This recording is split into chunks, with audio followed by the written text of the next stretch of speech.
Et donc, je me souviens, j'ai fait ma première vente après 3 mois de création de mon business en ligne. Le lendemain, j'ai eu un litige PayPal, donc j'étais dégoûté. Ouais.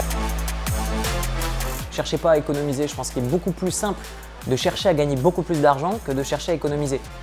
Depuis qu'on est arrivé au coronavirus, que s'est-il passé? Je pense que dans 5 ans, tu vois, j'aimerais bien avoir un petit Théo. Un petit Théo qui fera des vidéos. Non, il fera ce qu'il veut, il fera ce qu'il veut.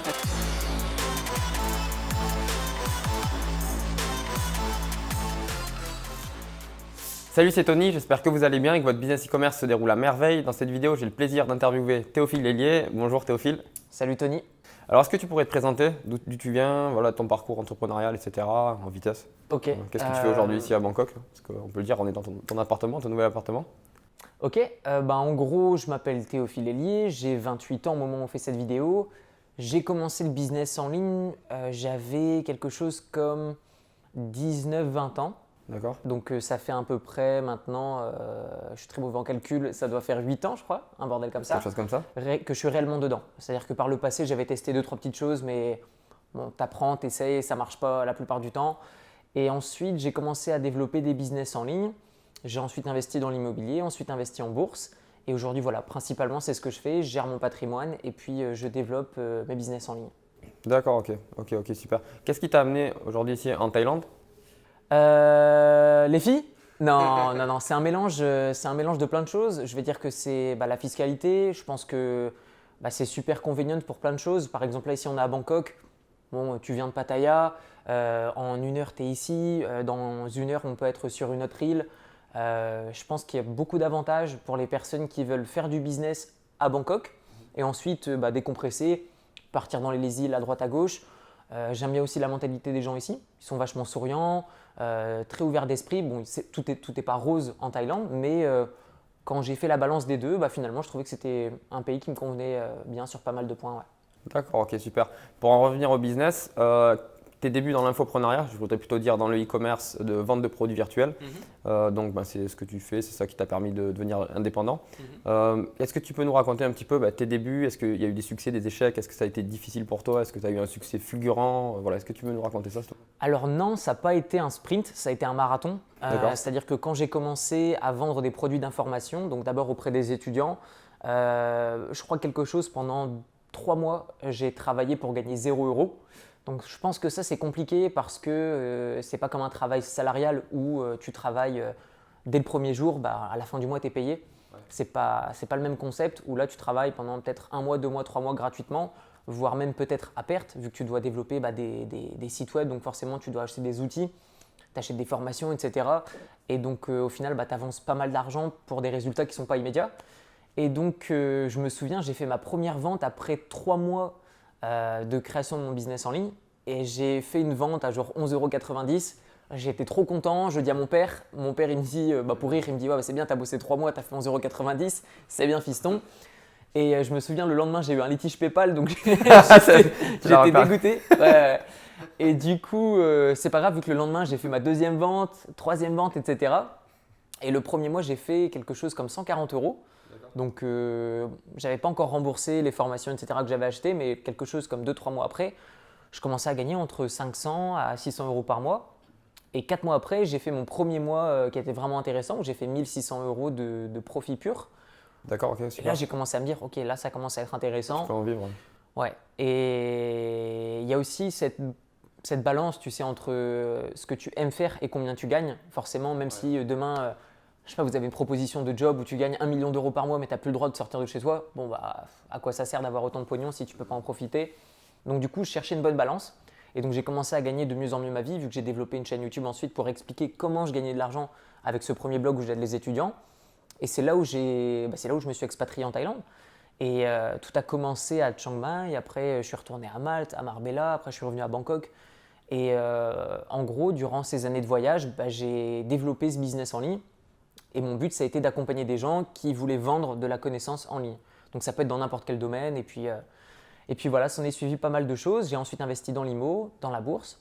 Mais globalement, sur le business en ligne, ça n'a pas été un succès fulgurant du tout. Après, pour certaines personnes, c'est rapide. Parce que si tu prends l'image de loin, j'ai quand même fait beaucoup d'argent en très peu de temps. Mais si tu regardes vraiment dès le début, ça a été très long. On va dire que c'est exponentiel en fait. Ça prend du temps. Mais, Ouais, les premiers mois, c'est vraiment un petit peu à la fois. Puis après, boum, ça augmente. C'est pas stable comme un revenu tu as salarial. compris le process, le mécanisme, après ça monte directement. Ouais, exact. Ok, super. Mais est-ce qu'il y a eu, t'as eu un déclic, une personne que tu as rencontrée qui a fait que tu as tout explosé du jour au lendemain, on va dire de 10 600 jusqu'à passer à 10 000, après de 10 000 à 100 000, etc. etc. Eh bien, je dirais que bizarrement, ça a été des salariés. En fait, avant, je travaillais également dans des magasins de vêtements, j'étais également animateur en centre aéré. J'ai fait également téléconseiller pour une marque de café. Et forcément, quand tu vois tous ces profils de gens qui ont 40, 50 ans, peu importe combien ils gagnent, c'est pas ça le plus important, c'est est-ce qu'ils sont heureux dans ce qu'ils font. Moi, la vision que j'avais de ça, c'était non, c'est pas comme ça que je veux devenir. Et en fait, je me suis dit un truc. Je me suis dit, créer un business en ligne, ok, c'est pas ce qu'il y a de plus simple, c'est pas ce qu'il y a de plus compliqué, mais est-ce que ça vaut le coup de se créer un business en ligne si derrière tu peux devenir indépendant financièrement? En fait, quand tu fais la balance, pour moi, c'était plus douloureux que de finir à 50 ans dans un centre d'appel que de me dire, allez, je me donne 3 ans de ma vie à fond sur un business en ligne et puis ensuite je profite. Donc voilà, aujourd'hui, je suis plus entre guillemets vers la fin de ma carrière, même si je suis encore très jeune, je suis plus en mode c'est bon, j'ai tellement bossé que Une carrière de footballeur, quoi. Voilà, exactement, un peu comme un footballeur. Tu vas travailler très dur, très jeune. Et par contre, il faut que tu investisses parce que le business en ligne, c'est une chose qu'il faut aussi, je pense, dire. C'est que moi, personnellement, je ne me vois pas, je ne sais pas comment le business en ligne va évoluer dans 20, 30, 40 ans. Et donc forcément, aujourd'hui, on a l'opportunité, on a les outils et il y a encore plein d'opportunités dans le business en ligne. Par contre, est-ce que ce sera encore le cas dans 10 ans? Je ne sais pas. Donc du coup, mon but, ça a été en effet de faire cette carrière de footballeur où je dégomme tout, je gagne le plus possible, j'investis et au cas où ça marche pas bien, voilà, je peux vivre de mes rentes. Tout à fait, ok, super. Alors selon toi, quelle est la routine d'un entrepreneur à succès? Par exemple, du lever, le matin tu te lèves, les gens ils aiment bien savoir ça. Le matin tu te réveilles, qu'est-ce que tu fais? Le midi tu fais quoi? Enfin le matin tu fais quoi? L'après-midi, le soir tu te couches, qu'est-ce que tu fais avant de te coucher? Voilà. Okay. Quelle est ta routine? Ok. La routine de Théophile. Ok. En gros, j'ai 2 grandes périodes de boulot qui sont vraiment différentes dans mon métier aujourd'hui. J'ai une première période où je vais tourner des vidéos YouTube en avance. Et je vais avoir une autre période de l'année où je vais plus gérer mes investissements et gérer mon business en ligne de loin. C'est-à-dire que je prends les grandes décisions, les grandes lignes, c'est moi qui les dessine. Et après, ça va être mes équipes qui vont plutôt affiner. Je vais faire uniquement ce que j'aime. Donc parfois, je fais des choses qui ne sont pas forcément rentables en termes de temps passé, valeur horaire. Mais au final, j'aime tellement ça, comme par exemple créer des tunnels de vente, créer des formations. Ça me plaît. Si c'est quelque chose qui me passionne, je le fais. Par contre, si par exemple c'est répondre au support client tous les jours, forcément tu comprends que je ne peux pas le faire. Donc je dirais que j'ai une première période de l'année où c'est vraiment vidéo. Donc là, je vais démarrer très tôt. Généralement, on commence vers les coups de 8h30, 9h. Et je vais terminer jusque un bon 16-17h. Donc on va tourner 5 vidéos par jour. Donc dans ce type de configuration, juste avant, j'ai une préparation physique et mentale aussi pour relax. Parce que c'est hyper intense. C'est hyper intense et je peux pas encaisser trop de stress de l'extérieur. Donc c'est des périodes où avant, je vais surtout faire du sport, me détendre, partir en vacances. Et ensuite, boum, tournage. Et dans la période où je vais plus travailler sur d'autres choses, je dirais que ma routine va surtout dépendre de là où est-ce que je suis. Donc là, forcément, durant le coronavirus, beaucoup de personnes sont tout comme moi chez eux. Ouais.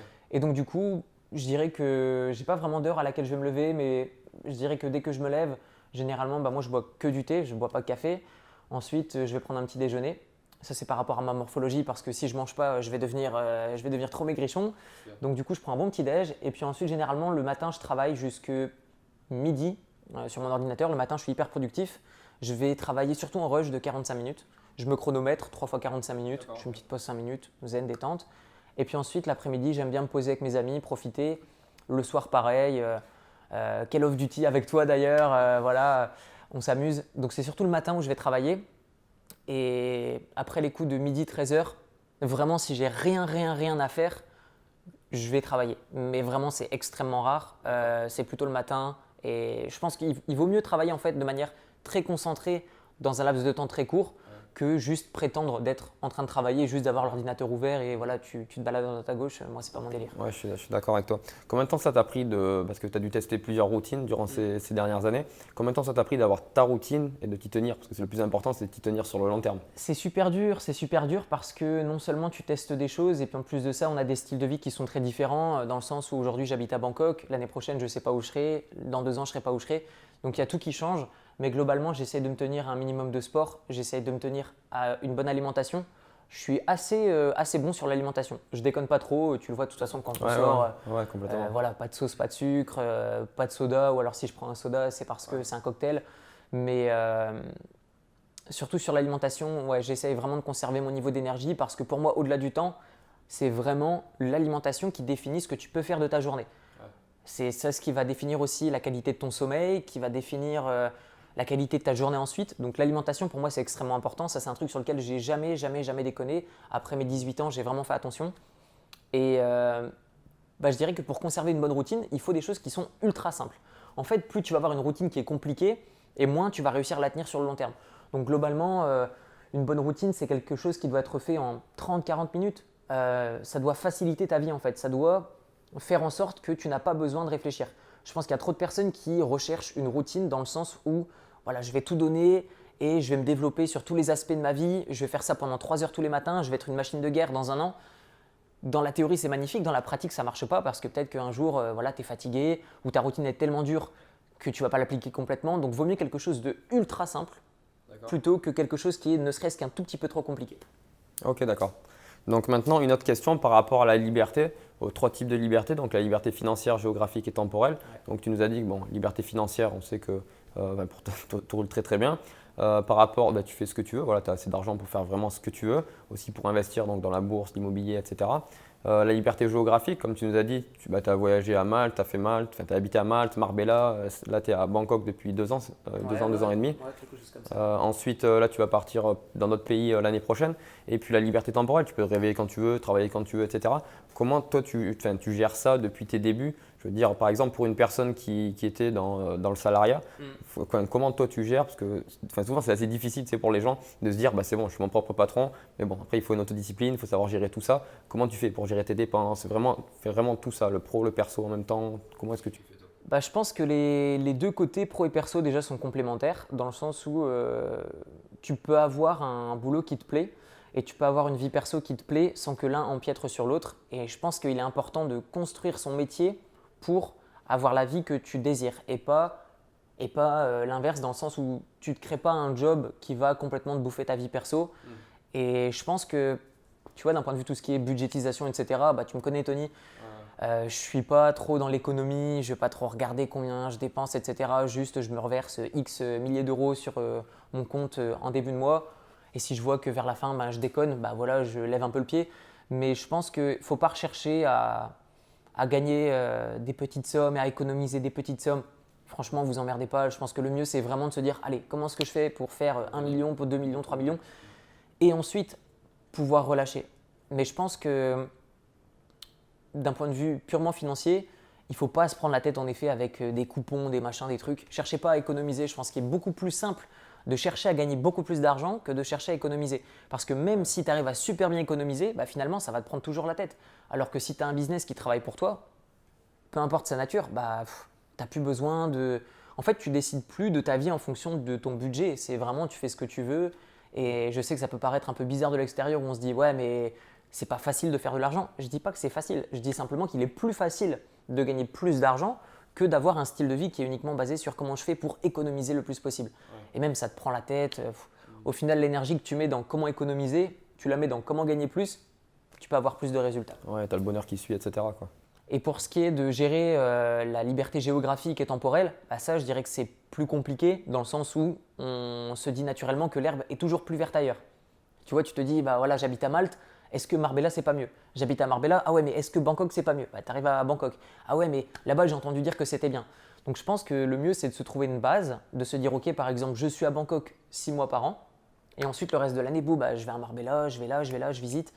Et je pense qu'il ne faut pas à chaque fois se fatiguer à refaire une nouvelle expatriation. Moi, c'est une erreur que j'ai faite pendant longtemps, c'est de me dire, j'aime bien ce pays, donc je vais y habiter. Il n'y a pas besoin d'habiter complètement à l'année dans un pays pour le kiffer. Par exemple, Marbella, je trouve que c'est incroyable, mais tu n'as pas besoin d'y aller 12 mois par an. Tu peux y aller par exemple 4 mois par an, tu peux profiter, avoir une bonne balance. L'estival et puis après aller ailleurs. Et pour ce qui est de la gestion temporelle, je dirais que là, c'est à tout et à chacun. Il faut vraiment avoir, je pense, une très bonne routine. Moi, personnellement, tu sais, je suis quelqu'un qui profite beaucoup. Quasiment tous les soirs, je vois des potes. Et voilà, je m'éclate parce que je suis arrivé à un stade où je peux kiffer. Mais quand tu es entrepreneur, quand tu développes ta boîte, tant que tu n'as pas investi, je pense qu'il faut continuer de conserver cette routine et ces horaires. De se dire, ok, je me lève ou par exemple, je me couche à minuit, peu importe à l'heure à laquelle je me lève, au moins je me sens bien. Et puis, je peux abattre du travail le lendemain. Que tu sois productif pour avancer, voilà. quoi. Avancer un peu tous les jours. Ouais, voilà. Le mieux, c'est vraiment d'avoir au moins 2, 3, 4 petites actions tous les jours, même des toutes petites. Tu vois, c'est tout bête, mais par exemple, tu pars en vacances avec tes potes, tu prends ton ordi, même si tu vas bosser ne serait-ce qu'une demi-heure ou 1 heure par jour. Tu pars une semaine, tu as bossé 7 heures. Tu vois, c'est tout con. Ou même, tu délègues des choses. Ce qui est bien aussi, c'est que quand tu manques de temps, tu trouves des solutions pour gagner ce temps que tu as perdu. Ou par exemple, tu pars avec tes amis. Voilà, tu avais un truc de prévu la semaine prochaine, niveau boulot, comment est-ce que tu peux faire pour déléguer ce truc-là, pour faire en sorte que tu puisses partir avec tes potes? Et en fait, c'est tout bête, mais plus tu apprends à déléguer, plus tu apprends à te dégager du temps et avoir un effet de levier d'un point de vue temporel. Et plus tu fais ça, naturellement, plus tu vas gagner bien ta vie et plus tu vas kiffer, quoi. Alors Théo, est-ce que tu aurais une anecdote à nous partager, un moment charnière dans ta carrière, que ce soit quelque chose, un échec, une réussite ou une chose un peu amusante? Ouais, je dirais que un moment qui a été compliqué, c'était le jour où je me suis dit « Ok, je veux gagner autant ». Pour moi, c'était le fantasme où je me suis dit « C'est impossible de gagner autant ». Et le jour où j'ai atteint ça, ça a été très tôt dans ma carrière. Et j'ai eu un espèce de bad où je suis resté chez moi pendant une petite semaine. Où voilà, pendant mes études, quand j'étais en France, même lorsque j'ai travaillé en tant que salarié, je me suis dit, moi, mon but dans la vie, c'est d'être indépendant financièrement, de gagner autant et de vivre en Asie. Okay. Et quelque chose comme 1 an après, même pas, j'étais en Asie, je gagnais même plus que ce que je voulais. Et je me suis dit, waouh, ok, il faut que je me trouve des objectifs qui sont différents, qui sont autres que financiers. Et ouais, pendant une semaine, j'ai eu une petite déconnexion où je me suis dit, c'est quoi le sens de la vie? Si tout est aussi facile, du coup, on fait quoi? C'est quoi le délire? Et voilà, au fur et à mesure, je me suis trouvé de nouveaux objectifs. Alors, dans un premier temps, financiers, mais aussi après qui n'étaient plus financiers. Et c'est ça qui me permet au bout d'un moment de continuer de travailler parce que ton objectif, c'est plus l'argent. Il y a certaines personnes des fois sur YouTube qui me disent « Ouais, mais si tu es aussi blindé, pourquoi tu continues de travailler ?» C'est pas une question d'argent. Tu te doutes bien que Bill Gates, Warren Buffett, etc., c'est de la stimulation intellectuelle. Tu as aussi envie de partager des trucs avec des personnes. Tu aimes bien ton métier. Sans même compter l'argent en fait. Quelqu'un qui gagne 2000 ou 100 000 ou 1 million d'euros par mois, on s'en fout. S'il aime bien faire ce qu'il fait, pourquoi est-ce qu'il arrêterait quoi? Ouais, carrément. Voilà. Si ça le comble de bonheur ou quoi, ouais, complètement. Okay. Donc je dirais que ouais, j'ai eu une transition qui a été un peu délicate et j'ai eu une deuxième grande transformation dans ma vie. C'est quand j'ai gagné ce même montant à l'époque où je me dis voilà, je veux gagner autant. Je peux dire, je rêvais de gagner 10 000 euros par mois. Je me dis si j'ai 10 000, je peux faire tout ce que je veux, machin. Okay. Et donc après, j'ai gagné bien plus. Et après, j'ai investi dans l'IMO. Et je me souviens quand j'ai touché mes premiers 10 000 euros en 1 mois avec mes loyers à Budapest, je me suis dit, c'est un truc de fou. Là, à partir de ce moment-là, c'est bon. Ouais. Je peux relax, je peux faire ce que je veux. Je t'ai vu déjà plus envoyer un peu, peu partout. Parce que voilà, pour expliquer, Tony me connaît très bien, on passe beaucoup de soirées ensemble et en effet, je suis quelqu'un qui est très conservateur sur… je fais attention à ce que je dépensais avant que je gagne bien ma vie avec mes investissements. Et une fois que je peux couvrir mon style de vie avec mes investissements, là, j'envoie, je m'éclate quoi. On va pas mourir avec notre pognon, donc autant s'éclater un peu. C'est clair. Super. Quel futur vois-tu par rapport au e-commerce? Donc toi, tu fais de la vente plutôt de produits virtuels. Donc e-commerce, c'est produits virtuels et produits physiques. Mais voilà, quel futur vois-tu par rapport au e-commerce pour parler de ta spécialité, de la vente de produits virtuels? Je pense que ce que je vais dire, ça va concerner et les produits physiques et les produits virtuels. C'est qu'on est vraiment arrivé, je pense, surtout depuis le début du coronavirus, où beaucoup de personnes avant disaient « Ouais, mais le business en ligne, c'est pas possible, si c'était aussi facile, machin. » Bref, toutes les excuses de loser. Depuis qu'on est arrivé au coronavirus, que s'est-il passé? Plein de personnes qui restent chez elles, qui se disent « Ah je peux peut-être créer un business en ligne. » Plein de personnes qui le développent. Et donc d'un côté, tu vois, je pense qu'il y a énormément de personnes qui vont arriver et qui commencent à accepter le fait qu'on peut gagner de l'argent en ligne, que c'est possible.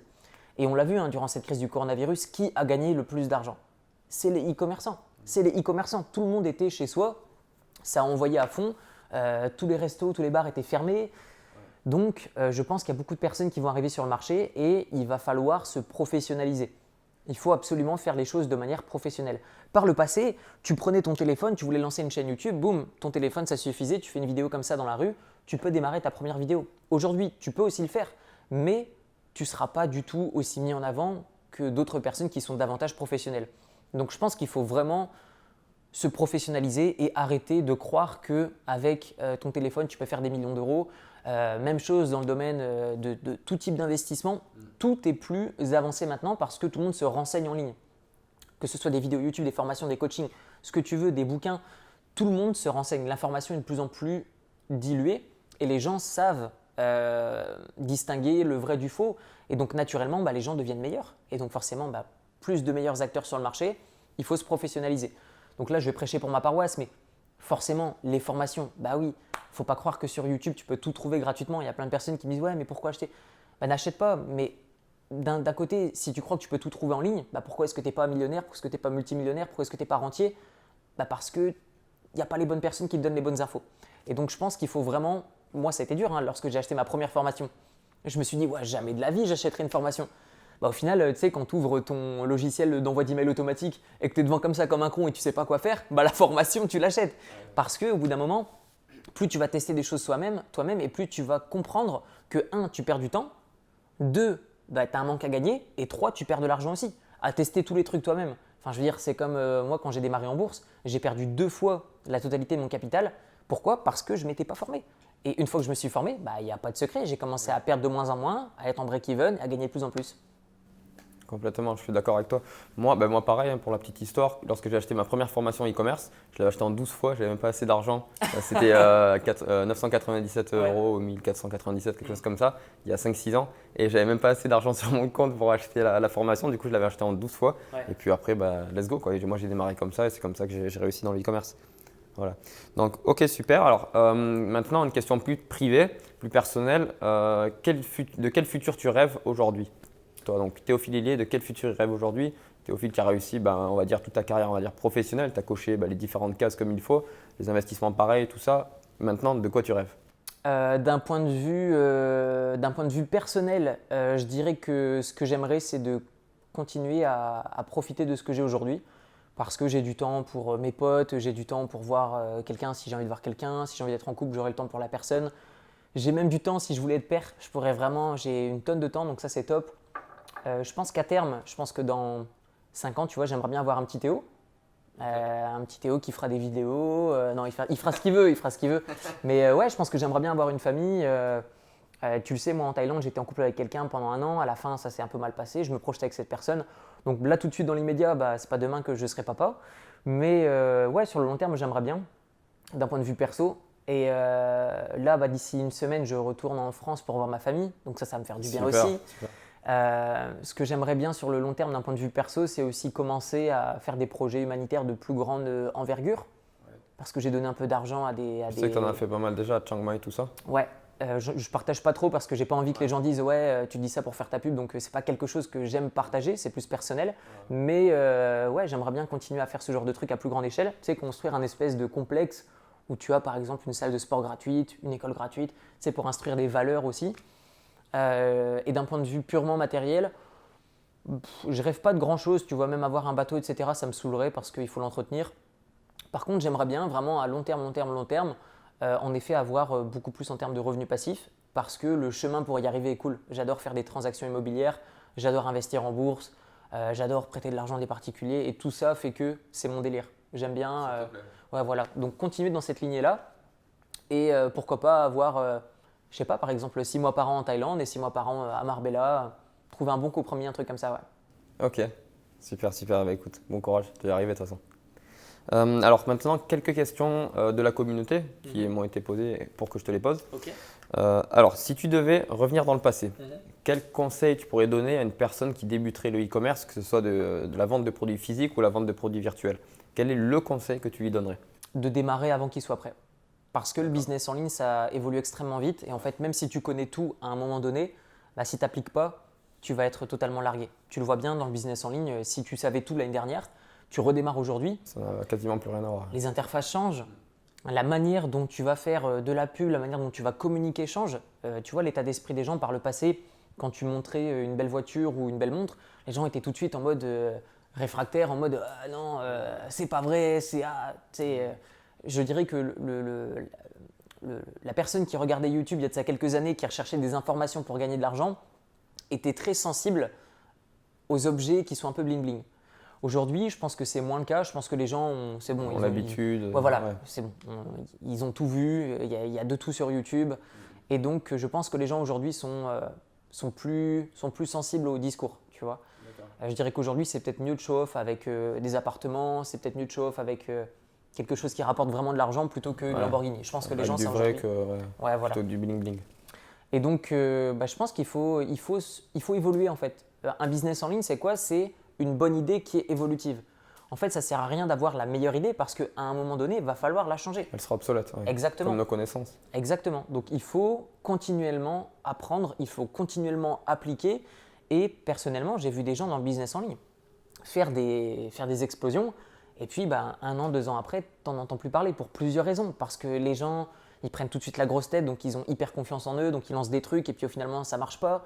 On en a vu plein, des marketeurs par le passé, même avant moi. On en voit beaucoup aussi dans le e-commerce. Hein. Voilà, des gens qui gagnent énormément et puis après, ils ne savent pas investir, donc du coup, ils sont dépendants de leur business en ligne. Donc, moi, je pense que pour la personne qui aujourd'hui nous regarde et se dit Théo, qu'est-ce que tu peux me conseiller? De démarrer aujourd'hui.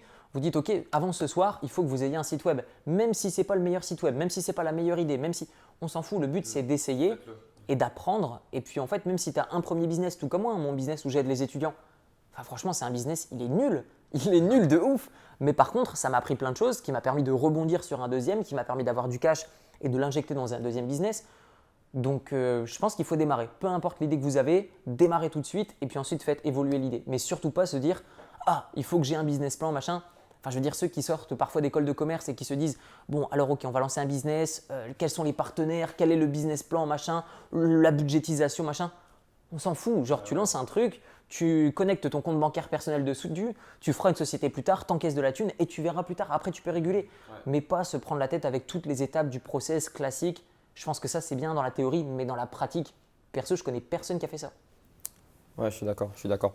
Alors maintenant, toi, si tu devrais revenir dans le passé, qu'est-ce que tu changerais? Est-ce qu'il y a une chose que tu n'aurais pas faite dans ton parcours pro, perso? Est-ce que, je sais pas, peut-être tu ne serais pas allé dans tel pays, tu serais allé directement dans un autre? Je sais pas, est-ce que tu aurais fait différemment sur certaines choses? Eh bien, je dirais que ce que j'aurais fait différemment, c'est que j'aurais dû déléguer plus rapidement. Parce qu'il y a plusieurs étapes dans la carrière d'un entrepreneur. Au départ, la plupart sont salariés. Ensuite, on devient indépendant, c'est-à-dire qu'on est solo à bosser. Et ensuite, tu deviens entrepreneur à partir du moment où tu as des gens qui t'aident. Et après, tu peux devenir investisseur. Mais pour moi, j'ai mis trop de temps à faire la bascule entre indépendant et entrepreneur. Pendant trop de temps, je faisais toutes les choses moi-même. Et en fait, même si je gagnais X euros par mois, on s'en fout parce qu'au final, j'étais dans des endroits paradisiaques, mais je travaillais 8-9 heures par jour. Donc si tu veux, ça ne faisait pas vraiment sens. Tu ne profitais pas du lieu, etc. Ouais. Exact. Donc du coup, je dirais que si je devais revenir dans le passé, je déléguerais plus de choses plus rapidement.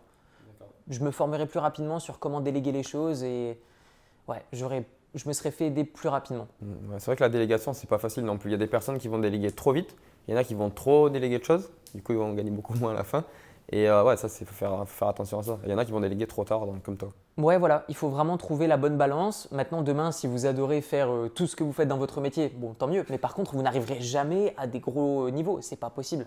Et tenir sur le long terme, c'est difficile. Hein, exactement, exactement. Solo, sur le long terme, je veux dire, au bout d'un moment, vous allez vous retrouver juste devant votre ordinateur, tout maigre, tout blanc, avec des lunettes comme ça, avec votre chrono à côté, en mode ouais, je dois tout chronométrer. Enfin, je veux dire, pour moi, c'est pas la vie. Pour moi, la vie, c'est voilà, j'invite des potes, on boit un coup, on sort, on fait la fête, on part en voyage, tu pars avec tes potes, ta famille, t'offres des trucs à ta famille. Moi, quand j'ai ramené mon petit frère et sa copine ici pendant 1 mois, ils étaient super contents. Tu vois, ça, tu peux le faire parce que l'argent, c'est pas juste acheter des belles montres, c'est pas juste acheter des belles voitures, c'est aussi faire plaisir à sa famille, aider des gens, faire des projets qui sont cool. Ça fait souvent plus plaisir de faire plaisir aux autres que de se faire un cadeau à soi-même. De ouf. C'est top ça. Ouais, je pense qu'au début de notre carrière, tu vois, parce que toi et moi, on est partis de rien. au départ tu as envie de te montrer à toi et de montrer aux autres que tu peux te permettre des trucs. Ouais. Donc tu es là, voilà, j'ai acheté la grosse voiture, j'ai acheté la grosse montre. Aujourd'hui, même si on pourrait le faire, même si parfois ça nous arrive de le faire, c'est plus du tout dans la même mentalité. Si on fait ça, c'est parce qu'on aime le faire. On ne va pas choisir notre voiture ou notre montre pour montrer à la caméra. On va le faire parce que l'on kiffe. Et donc je pense que cette transition pour moi ça a été aussi un peu délicat parce que pendant longtemps j'étais un peu en mode comment je peux faire pour montrer le plus sur YouTube. Et souvent, c'est le piège un peu des personnes qui commencent, qui gagnent beaucoup d'argent rapidement, alors qu'ils partent de rien. Ils veulent montrer. Et ça, c'est vrai que c'est un peu le piège, quoi. Ouais, disons que c'est rigolo, hein, mais il ne faut pas rester dedans trop longtemps parce que si tu restes bloqué dans ce schéma pendant 5, 10, 15, 20 ans, tu vas juste dépenser de l'argent pour des gens qui vont regarder tes vidéos YouTube, quoi. Alors qu'au final, c'est peut-être intéressant de voir ta nouvelle voiture ou ta nouvelle montre, mais faire ça toute l'année, je pense qu'il faut évoluer, quoi. Ouais, non, je suis d'accord avec toi. Alors Théo, comment gères-tu ta fortune et tes dépenses quotidiennes? Moi, tu me connais assez bien. Globalement, ce que je fais, c'est que j'essaye de gagner un maximum d'argent pour justement ne pas avoir à trop me pencher sur l'aspect budgétisation. Donc globalement, pour moi, le secret sur long terme, c'est pas de se dire voilà, il faut que je dépense au maximum 1000, 2000 euros par mois. Pour moi, c'est comment est-ce que je fais pour gagner un maximum et pour que mon style de vie me convienne. Donc par le passé, je dirais que j'avais plus un œil sur mes dépenses. Aujourd'hui, énormément moins parce que ce que je gagne, c'est principalement avec mes investissements. Les investissements qui te font vivre, quoi. Voilà, l'année dernière, je ne peux pas parler en termes de mois par mois parce que c'est compliqué. Par exemple, là, j'ai acheté cet appartement en décembre, je vais le revendre, je vais faire une énorme plus-value, je vais en acheter un autre, rénover, réinvestir. Donc c'est compliqué de dire exactement combien je gagne en revenu passif, mais en gros, ça couvre largement mon style de vie. Rien que mes investissements, je réinvestis tout. Donc du coup, je ne vais pas utiliser complètement cette capacité de dépense. Mais globalement, aujourd'hui, ce que je dépense, je ne regarde pas du tout. Je ne regarde jamais les prix. Par contre, je vais faire un petit peu attention sur les très grosses dépenses, comme par exemple quand j'investis par exemple dans un appartement, je vais être extrêmement rigoureux sur le prix, sur la rentabilité, sur les rénovations. Je vais plus me concentrer sur comment je peux optimiser le budget de mon business. Si tu veux, tu optimises le budget d'un business qui génère par exemple X millions d'euros, ça va beaucoup plus être rentable que de gérer ton budget où tu vas dépenser 10 15 000 euros par mois. Enfin, je veux dire, on s'en fout de gagner 1000, 2000 euros par mois sur ta vie perso. Si tu investis cette même énergie dans ton business et que tu économises 200, 300 000 euros, enfin, je veux dire, on s'en fout de la budgétisation à titre perso. Donc du coup, simplement, moi, je vais me reverser par exemple 20 000 euros par mois sur mon compte en début de mois. Et puis voilà, si je vois que je l'ai claqué après 20 jours, je me dis ok, j'ai déconné, tu vois. Peut-être que le mois prochain, je dépenserai un peu moins, mais honnêtement, ça n'a pas une grosse importance. Pour moi, vraiment, j'ai démarré le business pour plein de raisons, mais surtout parce que j'en avais marre de regarder le prix d'un truc et de me dire est-ce que je peux me le permettre, est-ce que je peux le faire. Aujourd'hui, je me dis ok, même si ce n'est pas le cas, mais admettons que j'ai envie de me payer un jet, j'ai envie de me dire ok, j'ai envie d'avoir mon jet. Ok, je ne me dis pas comment je vais faire pour acheter le jet le moins cher possible. Non, ce que je vais faire, c'est que je vais me dire ok, comment je peux faire pour pouvoir me payer le meilleur jet. Et donc du coup, je bosse comme un fou, je fais des trucs différents et je vais gagner forcément de manière un peu différente que la moyenne des gens. Et c'est ce qui va me permettre ensuite de ne pas me prendre la tête sur la partie comment économiser, machin. Ça, c'est vraiment pas du tout, tu me connais, c'est pas du tout mon délire. C'est pas du tout ton mindset. Non. Ouais. Toi, c'est vraiment gagner énormément pour faire ce que tu veux et ne pas regarder. Ouais. Et après, tu verras combien ça t'a coûté à la fin de...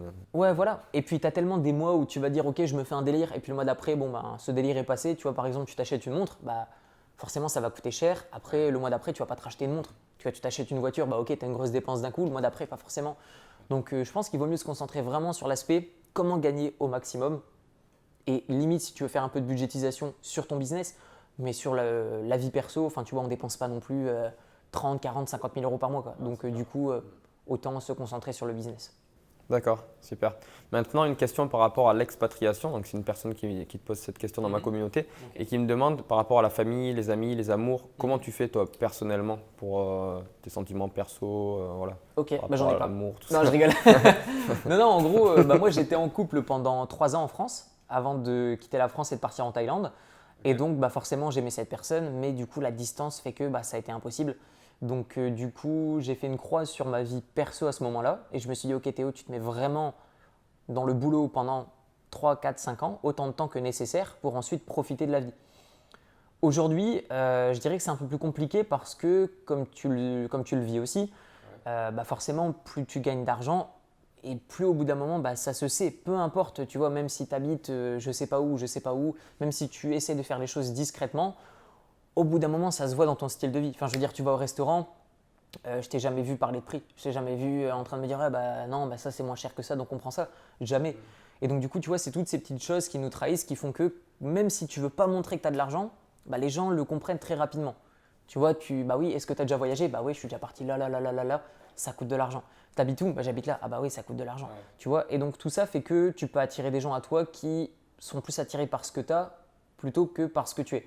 Donc je dirais qu'à notre stade, c'est un peu délicat de trouver des gens qui ont réellement des valeurs et qui ne sont pas là juste par intérêt. Ouais, donc du coup, que ce soit amis ou même amis ou relations filles, perso, tout ça, ouais, c'est un peu plus délicat. Mais en même temps, accepter ça, pour moi, c'est carrément OK, puisque d'un autre côté, tu as vraiment la vie qui te ressemble. Ça contribue à ton bonheur aussi. Ouais, voilà. Et puis après, si tu es naturel, tu rencontres des gens qui ont la même vision que toi, comme par exemple nous deux, bah voilà, on est super bons amis parce que on a la même vision. Peu importe si on gagne plus ou moins, si ça se trouve, dans 2 mois, je gagne plus rien, on sera toujours super potes parce qu'on a la même vision et peu importe combien on gagne. Et donc, je pense qu'il est important sur le long terme vraiment de se rapprocher de ce type de personnes, tu vois, comme on est, des gens qui ont vraiment la même vision, peu importe combien ils gagnent. Parce que dans notre cercle d'amis, bah, on a des potes qui gagnent beaucoup moins que nous, et pourtant, bah, c'est nos potes. Ouais, ouais. Donc c'est simplement une histoire de vision. Et pour ce qui est de la famille, il n'y a pas de secret, c'est compliqué. Ouais. C'est compliqué, voilà. Bon, il y a la vidéo, mais ça voilà. fait pas tout. Ouais, voilà, tu peux pas avoir forcément les mêmes interactions avec ta famille que s'ils habitaient à côté de chez toi. Mais en même temps, tu vois, regarde, un exemple très simple. Moi, ma famille, elle habite dans le nord de la France. Si j'habitais dans le sud, je mettrais quoi? 2 heures, peut-être 3 heures maximum pour aller les voir. Tu vois, tu habites par exemple en Italie, en Espagne, en Hongrie, tu prends l'avion, en 2 heures, tu es là. Ouais, tout à fait. Donc tout dépend de la fréquence à laquelle tu veux voir ta famille, tes amis, avec qui tu te projettes. Par exemple, si tu te dis, bah ouais, moi par exemple, c'est mon cas, je me dis, bah moi j'adore les Asiatiques, tu vois, et donc du coup, bah forcément, trouver ça en France, c'est un peu compliqué. Donc du coup, j'accepte cette balance et de me dire, ok, bah, peut-être que je trouverai quelqu'un ici. Peut-être que j'irai vivre, je sais pas, en Espagne, peut-être que je vivrai 6 mois ici, 6 mois là-bas. J'en sais rien du tout. Maintenant, je te dis ça, demain, je rencontre une fille française ou russe ou je sais pas quoi, ou qui vient de je sais pas où. Peu importe, tu vois. Mais je pense que c'est vraiment hyper personnel. Vous devez vraiment vous dire, ok, qu'est-ce que j'accepte, qu'est-ce que je n'accepte pas. Et généralement, il est plus facile de partir de ce que vous n'acceptez pas et ce que vous ne voulez pas pour ensuite trouver ce qui vous convient. Donc du coup, il n'y a pas de secret. D'un point de vue perso, c'est délicat. D'un point de vue professionnel, c'est moins délicat. Mais en même temps, c'est ce qu'on a choisi. Super. Alors, dernière question. Dans 10 ans, donc là, tu as 28 ans à l'heure où on tourne cette vidéo. À 38 ans. C'est donc 38-40 ans. De quelle vie rêves-tu? Où tu te vois vivre?